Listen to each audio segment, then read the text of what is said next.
উস্কানি রয়েছে ভারতের কিছু মানুষের না হলে একজন মানুষকে কেউ হত্যা করতে পারে। ভাবে ওরা ওই ছাত্রপন্থীরা যে এতাত নাম যারা। আমি এখন আছি টঙ্গী বিশ্ব ইজতেমার যে মাঠ রয়েছে, আর এই মাঠের পাশেই কিন্তু টঙ্গীর যে মাঠের পাশেই কিন্তু এখানে টয়লেটের ব্যবস্থা রয়েছে। এখানে যারা জামাতে যারা সাথী আসে তারা কিন্তু তাদের এই নিরাপত্তার বাইরে, অর্থাৎ একটা মাঠের বাইরে কিন্তু টয়লেটের ব্যবস্থা রয়েছে।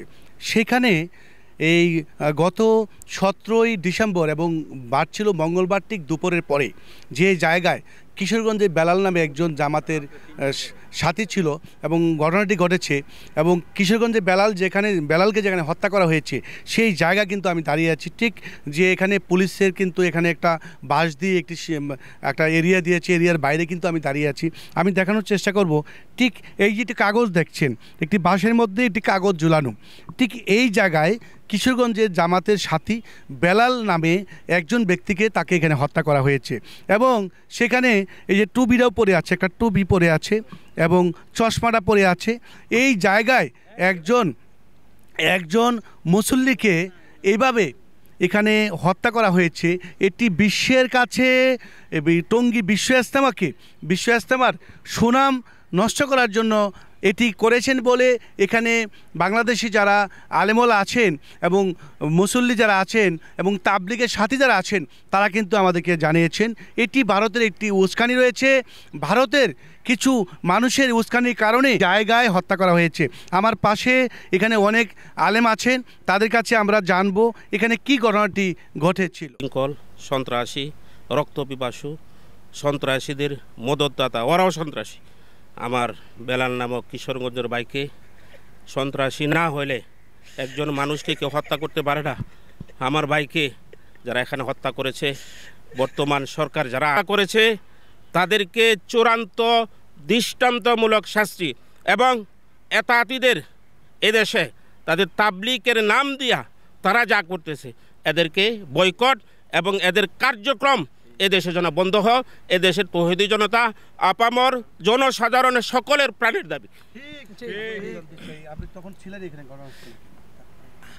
আসলে আমরা এখানে পাহাড় অবস্থায় ছিলাম, মুরব্বীদের ফায়সালা ছিল যে আমরা যদি ওরা যদি মাঠে ঢুকে তাহলে আমরা মাঠ ছেড়ে চলে যাব। কিন্তু আমরা তখন ঘুমোরত অবস্থায় সাড়ে তিনটা মোটামুটি 3:30 থেকে 4টা ওরা এই ভয়ান কামড়াতে ঢুকছে। এমনভাবে ঢুকছে ওদের হাতে অস্ত্র, রান্দা এবং ওই কী বলে দেশীয় অস্ত্র, সাপট, এগুলো নিয়ে ওরা আক্রমণ শুরু করছে।